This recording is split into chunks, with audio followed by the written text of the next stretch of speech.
하나님의 은혜가 가득한 이 안식일에 가서 제사 삼으라는 정말 우리의 고백이 되고 우리를 향한 하나님의 아름다운 초청에 귀한 찬양 들려주신 우리 찬양팀과 우리 모든 성도님들에게 진심으로 감사를 드립니다.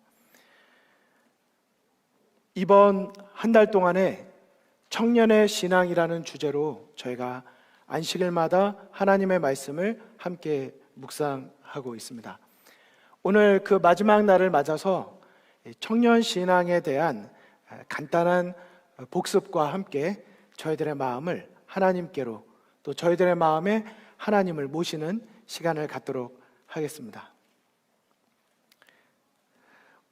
9월 첫째 주에 청년의 신앙, 그 부르심에 감격하다라는 주제로 말씀을 드렸습니다.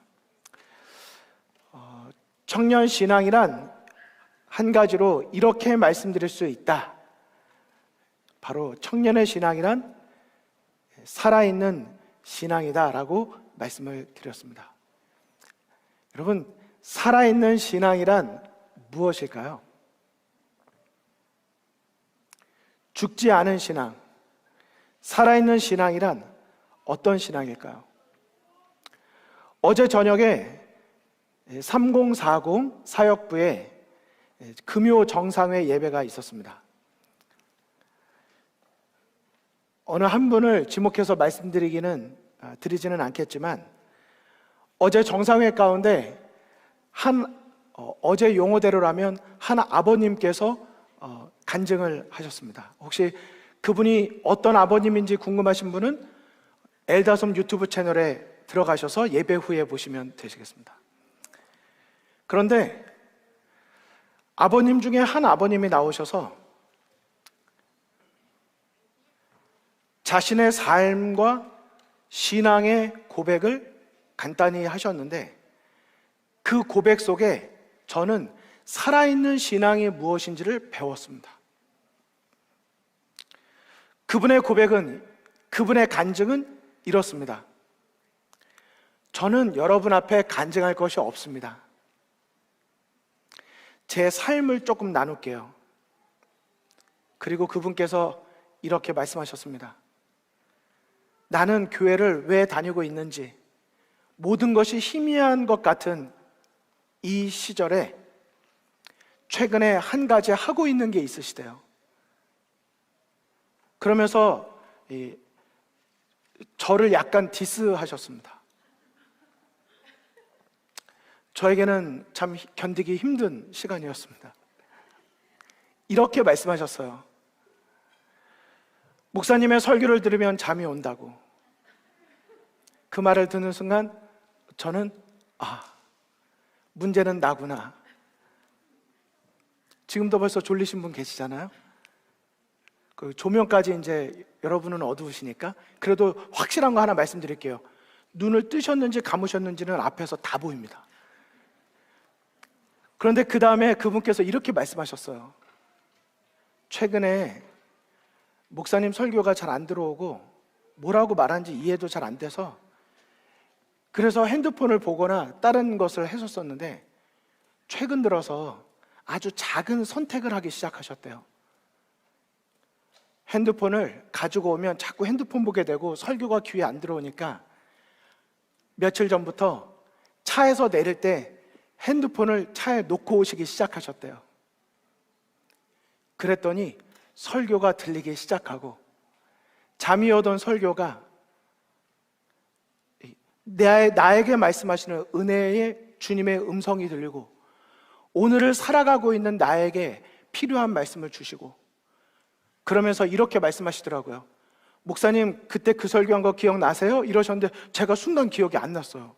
제가요? 목사님이 그러셨잖아요. 설교하다가 저는 그때 그분을 생각하고 한 말씀이 아니셨지만 부족한 저를 통하여 성령 하나님께서 준비된 마음으로 핸드폰 하나 놓고 오신 그 준비된 마음에 음성을 베풀어 주신 것입니다. 뭐라고요? 하나님께서 저를 통해서 그분에게 하신 말씀은, 그냥 대충 하는 신앙은 하나님을 만날 수 없다. 온전히 전심으로 내가 하나님께 내 자신을 드리면 드디어 나의 하나님을 만나게 되니까 대충 하려고 하지 마시고 제대로 하시라고. 그 말씀이 그 집사님의 뇌리를 스치고 뒤통수를 때린 것 같은 충격이 됐고, 내가 한번 하나님을 제대로 믿어보자 하는 마음으로 핸드폰 하나 놓고 오셨는데 드디어 졸리던 설교가 살아있는 음성으로 들리기 시작한 것입니다. 저는 오늘 이 자리에 계신 여러 성도님들에게 말씀을 드립니다. 청년의 신앙은 청년들만의 신앙이 아니라 내가 교회를 다니고 있지만 살아있는 신앙을 하자고 호소를 드린 것입니다. 옛날에 당신을 사랑했었다는 고백, 앞으로 당신을 사랑할 거라는 고백보다 내가 과거에 당신을 사랑하지 못했고 내가 앞으로 흔들릴 수 있을지 모르겠지만 어쨌든 나는 지금 당신을 사랑한다고, 지금의 감격이, 지금의 고백이 의미가 있는 것입니다. 오늘 이 자리에 오신 모든 성도님들께 다시 한번 초청을 드립니다. 복잡했던 나의 생각과 일주일의 생애와 나의 모든 것 이 자리에 십자가 앞에 다 내려놓으시고 나를 이곳으로 인도하신 하나님께서 나에게 어떤 말씀을 하시려는지 우리 살아있는 신앙으로 준비된 마음으로 하나님 앞에 자신을 드리는 우리 모두가 되시기를 간절히 바랍니다.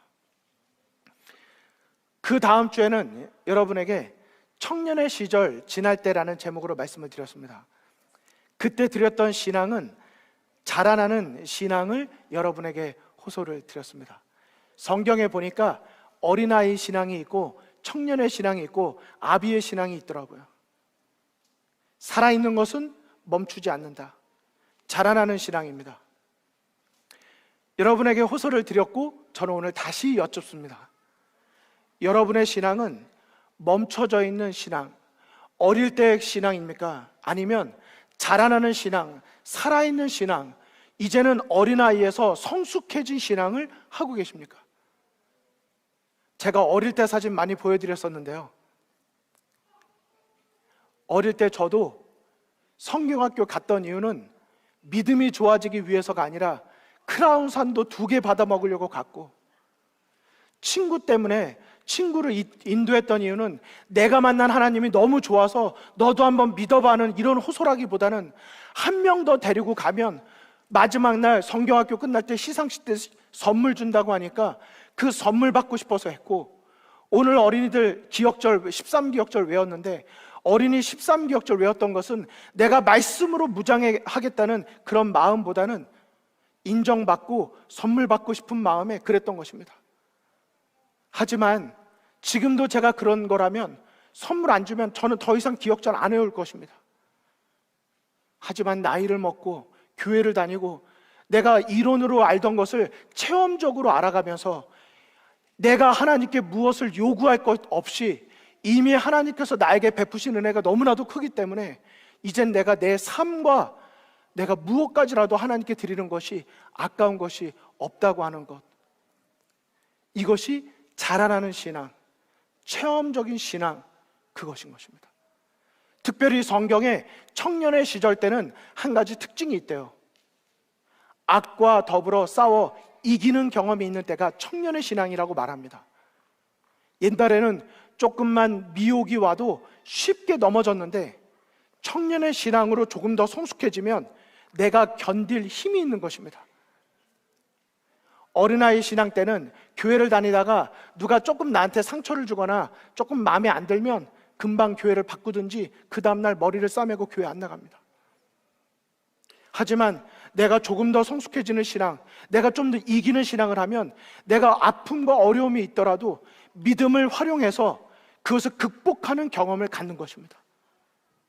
이 자리에 있는 우리 모든 엘다솜 성도님들, 우리의 신앙이 머물러 있는 어린아이의 신앙이 아니라 점점 자라나는 신앙, 체험하는 신앙, 말씀으로 듣고 아멘하고 끝나는 신앙이 아니라 일주일의 삶 속에서 그 말씀을 적용하고 나의 하나님과 더 깊은 교제로 나아가는 그런 신앙. 그래서 이런 하나님과 여기서 멈출 수 없어서 하나님의 나라에 반드시 가서 영원토록 주님과 교제하고 싶은 마음, 우리 그런 신앙이 우리 모두의 신앙이 되기를 간절히 소망합니다. 지난주에는 초청의 말씀을 통해서 선교하는 신앙을 부탁을 드렸고 특별히 북한 선교를 위하여 호소를 해 주셨습니다. 오늘 목사님께서도 말씀해 주셨지만 우리의 신앙은 하나님의 사랑과의 관계입니다. 하나님의 사랑의 본질은 멈춰져 있을 수 없고, 두 번째, 감추어 둘 수 없다고 말씀하셨습니다. 내가 진정으로 하나님과 교제하고 날마다 체험하고 있다면 우린 나만을 위하여 살 수가 없고 그분의 사랑을 나누는 삶을 살게 될 것입니다. 우리 다시 한번 작은 것이라도 나누는 삶 살게 되시기를 간절히 바랍니다. 오늘은 마지막으로 네 번째입니다. 청년 예수, 그가 이룬 꿈이라고 하는 제목으로 말씀을 드리는데, 오늘 결론을 먼저 말씀을 드립니다. 살아있는 신앙, 자라나는 신앙, 선교하는 신앙, 그런 신앙이 이루어지면 반드시 결실을 맺는 신앙이 있습니다. 그럼 어떤 신앙일까요? 그것이 바로 사랑하는 신앙입니다. 어린아이가 되고 자라나면 자라나는 발단 단계가 있다고 하더라고요. 그리고 그것을 학문적으로 연구한 바에 의하면 하비거스트라고 하는 학자는 이렇게 구분했습니다. 영아기, 유아기, 아동기, 청소년기, 청년기, 중년기, 장년기, 노년기, 이렇게 나눈 것입니다. 지금 우리 가운데 여기 속하시지 않으신 분 아무도 안 계시죠? 우리 영아기는 손들기 어려우실 거고요. 유아기, 손들기 조금 어려우실 거고요. 아동기, 우리 LKG 어린이들, 청소년기, 우리 여기 한 줄을 쫙 저기까지 앉아있는 우리 청소년, 우리 엘림 학생들, 청년기, 보통 이쪽에 많이 앉죠? 많이 앉습니다. 중년기, 약간 그 뒤쪽에 앉으시고요. 장년기, 조금 더 뒤쪽에 앉으시고요. 노년기, 아무도 안 계십니다. 여기는 지금 아무도 안 계십니다. 여러분, 저는 어디에 속하는 사람일까요? 제가 조금, 이건 제 개인적인 아픔인데요, 저는 학생 때도 맨날 이런 수업 나와서 뭐 소년기, 장년기 뭐 이렇게 나오면, 장년기만 나오면 항상 친구들이 저를 쳐다봤어요. 그래서 선생님이 말씀하시면서 장년기 시절에는 항상 노년기를 준비해야 된다고 말씀하시면 친구들은 수업 끝나고 나서 항상 저한테 와서 노년기 잘 준비하고 있어? 이름이 이제 장년기다 보니까 장년기 이렇게 되는 거죠. 항상 저는 어렸을 때부터 노년기를 준비하는 삶, 저는 그게 제 삶의 특징이 됐던 것 같아요. 근데 여러분에게 질문을 드리겠습니다. 이 땅에 사셨던 예수님의 생애는 몇 년기를, 어떤 연기를 사셨을까요? 성경은 예수님의 어떤 생애를 말하고 있을까요? 여기 표를 보시면요, 성경에 예수님의 생애는 영아기가 나옵니다. 그래서 베들레헴 말구에서 탄생하셨죠. 그 다음에 아동기가 성경절로 이렇게 기록이 되어 있어요. 예수는 지혜와 키가 자라가며 하나님과 사람에게 더욱 사랑스러워 가시더라. 예수님은 세상 사람들에게나 하나님에게가 아닌 균형진, 정말 사랑스러워 가시는 아동기를 보내셨습니다. 청소년기, 유대로 말하면 12살이 되면 이제 성인이 되는 첫 단계로 청소년기를 받는데, 예수님은 12살 때 이제 예루살렘에 가서 유월절에 바리새인들, 제사장들과 토의하시는 장면이 나오죠. 그러니까 여기 있는 12살들을 저희가 대충 보면 안 됩니다. 저희 막내 아들이 이제 12살이거든요. 이 아이들이 보통 볼 아이들이 아닌 것이죠. 그리고 성경에는 예수님의 30살을 말합니다. 예수님이 침례 받으시던 해 AD 27년에 예수님이 침례 받으셨다고 성경은 기록하고 있습니다. 여기 30살 계시죠? 손을 안 드셔도 됩니다. 예수님이 바로 여러분의 나이 30살 때 침례를 받으셨어요. 그러니까 우린 다 침례는 30살 때 받자, 이런 논리는 맞진 않습니다. 하지만 예수님은 30살 때 침례를 받으셨고, 그리고 공생애를 드디어 시작하셨습니다. 침례는 죄가 씻겨지는 예식인데, 예수님은 죄가 없으셨음에도 불구하고 완전한 모델이 되시기 위하여 침례를 받으셨습니다. 그리고 예수님은 3년 반 공생애를 사시고 십자가에 달려 돌아가셨습니다. 그러니까 몇 살이셨을까요? 예수님이 십자가에 달려 돌아가신 나이가 한국 나이로 그냥 따지면 34살입니다. 33살이라고도 말할 수 있고요. 33, 34, 33년 반을 살다가 예수님은 십자가에 돌아가셨으니까요. 그런데 돌아가신 다음에 3일 뒤에 부활하셨습니다. 여기 화면에 보시면.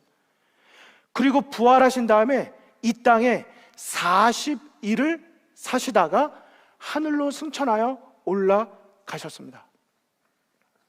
그래서 예수님의 생애를 보면요, 예수님의 생애는 딱 청년기까지만 예수님의 생애가 있고 중년기, 장년기는 나타나 있지 않습니다. 그런데 이 예수님의 생애가 모두가 아동부터 시작했지만 예수님의 생애는 완전히 청년 예수의 삶을 사셨다는 것을 저희가 알 수가 있습니다. 그런데 이렇게 청년 예수님의 생애가 우리가 소위 말하는 예언의 신이라고 하는 대쟁투천서에 기록이 되어 있는데, 그분의 3년 반 동안의 생애가 얼마나 많이 기록되었는지 잠깐 제가 이 그림으로 보도록 하겠습니다. 예수님의 창세기부터 요한계시록까지, 또 이 세상의 시작부터 이 세상의 종말까지를 아주 잘 설명해 놓은 책을 우리는 대쟁투총서라고 말합니다. 인간을 구속하는 역사가 기록되어져 있는 책이죠. 그런데 이 10권의 책 중에 예수님의 생애를 기록한 책은 시대의 소망이라고 하는 이 책입니다. 제가 여기 화살표를 해놨죠. 내용이 너무 많기 때문에 시대의 소망 1권, 시대의 소망 2권으로 나눠집니다. 조금만 더 보실게요. 이 시대의 소망의 내용에 들어가 보면 이 목차가 있는데, 여기 보시는 내용이 1장부터 87장까지 기록이 있습니다. 그 중에 네모박스 해놓은 곳, 이곳이 예수님의 어린 시절을 기록하고 있고, 나머지는 모두가 다 예수님의 이 땅에서의 생애입니다.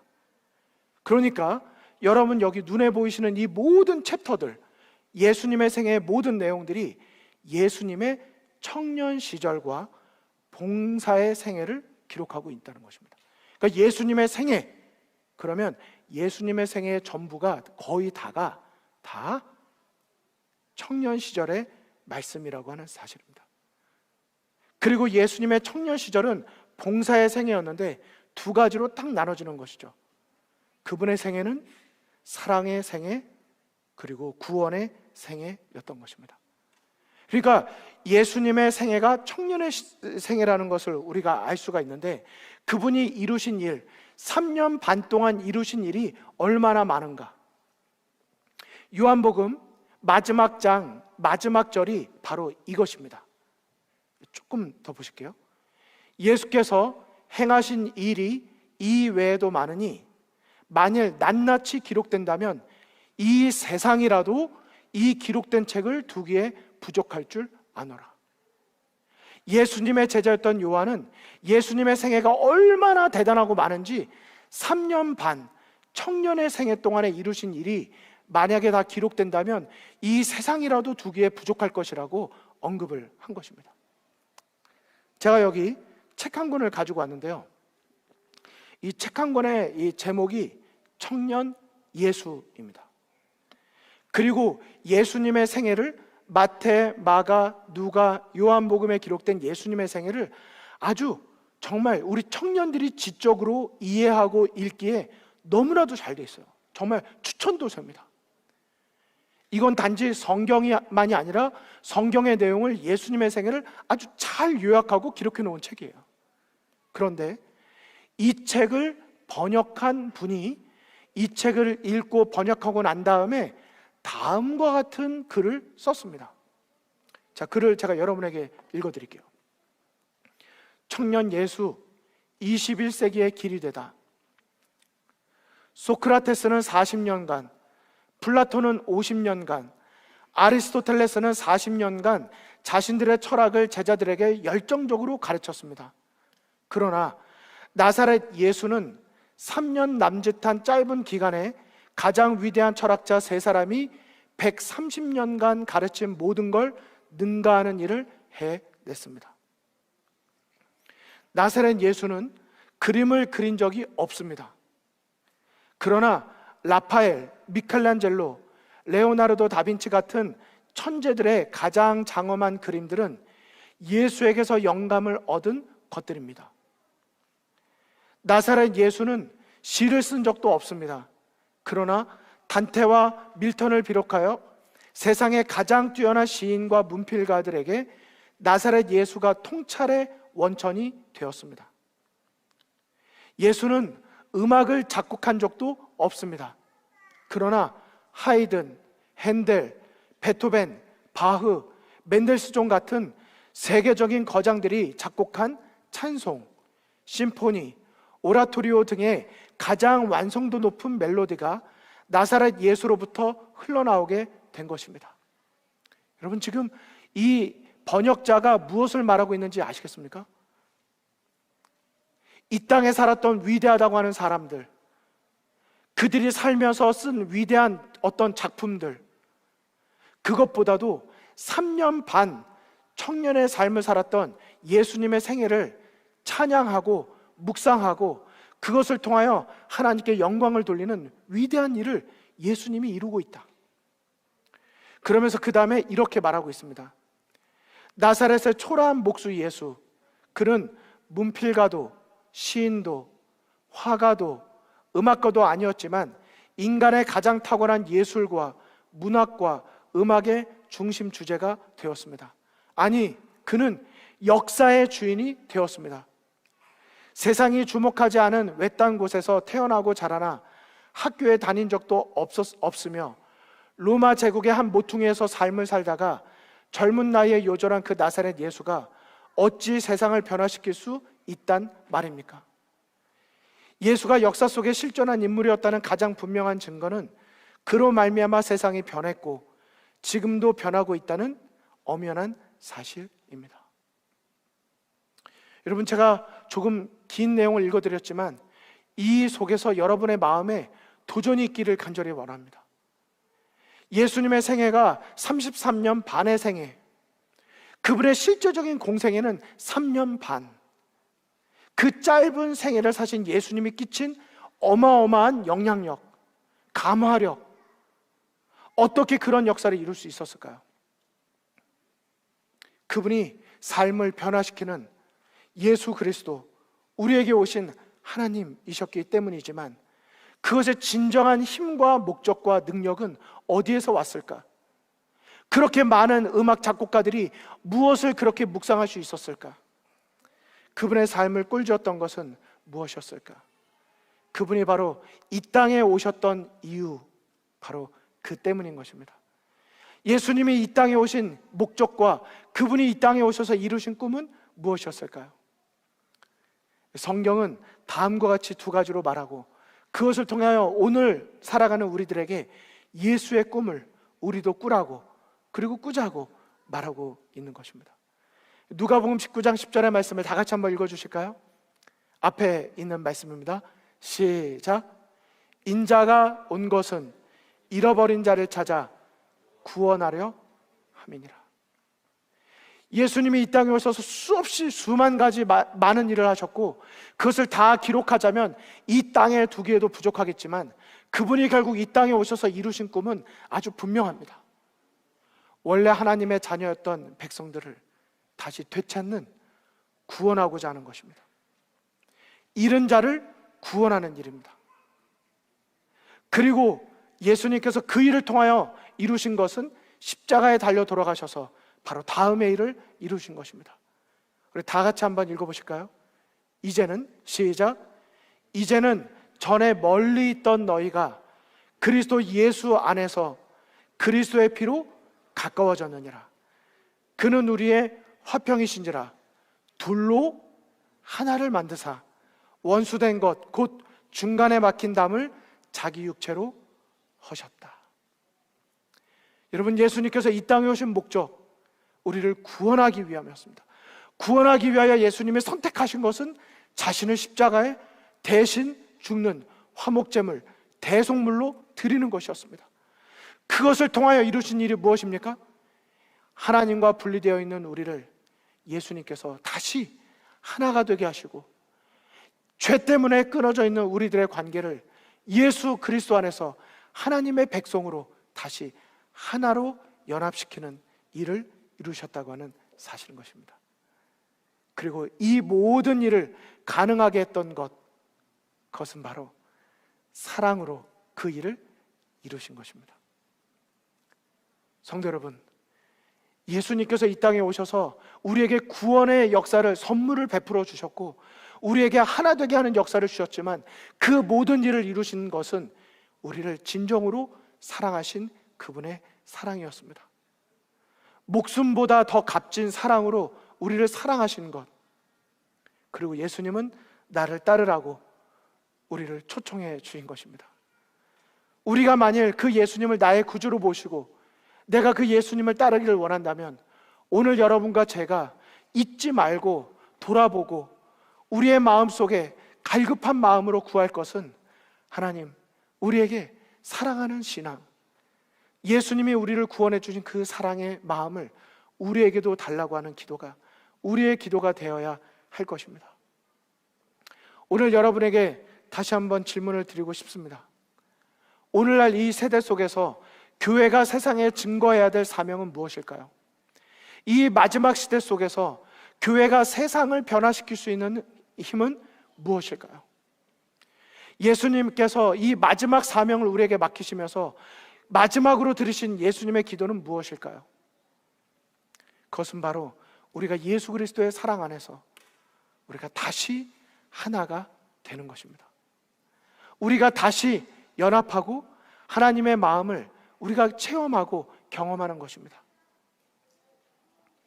이것이 어떻게 생각하면 어떤 하나의 이론처럼 들릴지 모르지만 오늘 여전히 내 마음에 수없이 많은 편견을 가지고 하나가 되지 못하고 있는, 여전히 하나님보다 더 사랑하는 것 때문에 하나님을 온전히 사랑하지 못하는 오늘을 살아가는 나에게 가장 간절한 하나님의 호소가 된다는 사실을, 우리의 마음을 열고 그분의 음성을 듣게 되시기를 간절히 바랍니다.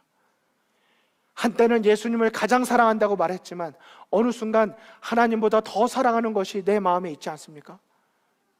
예수님께 내 모든 것을 드린다고 고백하였지만 어느 순간 내가 나의 삶의 주인이 되어 하나님은 다른 자리에 계시고 오늘을 그렇게 살아가고 있지 않습니까? 우리의 마음에 가장 사랑해야 될 분, 바로 그분이 예수 그리스도가 되는 여러분과 제게 되기를 간절히 소망합니다. 요한은 이렇게 우리에게 고백했습니다. 예수님께서 하신 말씀을 이렇게 기록하였습니다. 내게 주신 영광을 내가 그들에게 주었사오니 이는 우리가 하나가 된 것 같이 그들도 하나가 되게 하려 함이니이다. 이것이 예수님께서 들으신 마지막 기도입니다. 예수님의 마지막 기도, 우리가 하나 되는 것입니다. 그리고 그 요한은 요한일서에 다음과 같이 호소를 하였습니다. 사랑하는 자들아, 우리가 서로 사랑하자. 사랑은 하나님께 속한 것이니 사랑하는 자마다 하나님으로 나서 하나님을 알고 사랑하지 아니하는 자는 하나님을 알지 못하나니 하나님은 사랑이십니다. 여러분, 하나님은 사랑하심이라가 세자로 무엇입니까? 엘다솜입니다. 하나님은 사랑이십니다. 하나님의 사랑이 우리에게 이렇게 나타난 바 되었으니 하나님이 자기의 독생자를 세상에 보내심은 그로 말미암아 우리를 살리려 하심이라. 여러분, 이것이 바로 구원입니다.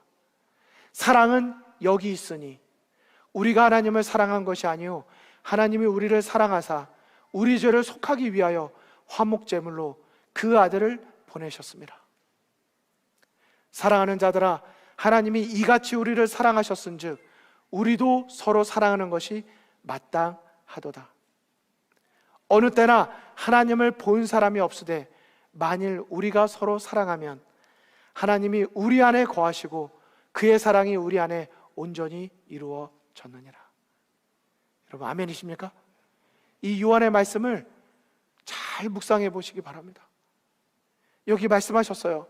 아무 때나 하나님을 본 사람이 없으되 우리가 만일 서로 사랑하면 드디어 그 사람을 통하여 하나님을 보느니라.